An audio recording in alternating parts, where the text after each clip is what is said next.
Assembly and disassembly of the Tango seat and back. I will start with assembly.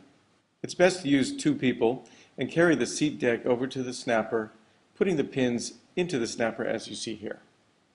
Let's watch that again. The two rollers of the seat fit over the head of the snapper, and the upper roller finds its location just like that. With your foot on the back deck, rotate the seat deck forward to the floor. With a little bit of help, the Tango will position itself. Take note that the snapper has a snap point. You'll need to push past that, as you see here, before you rotate the seat down to the floor.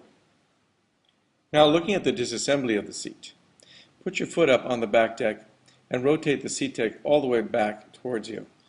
And from this position, the seat is ready to gently lift out of the snapper. I know you can't quite see it here, but it's the lower roller that kicks out first, allowing the upper roller to come out of its position. And there you have it, assembly and disassembly of the Tango.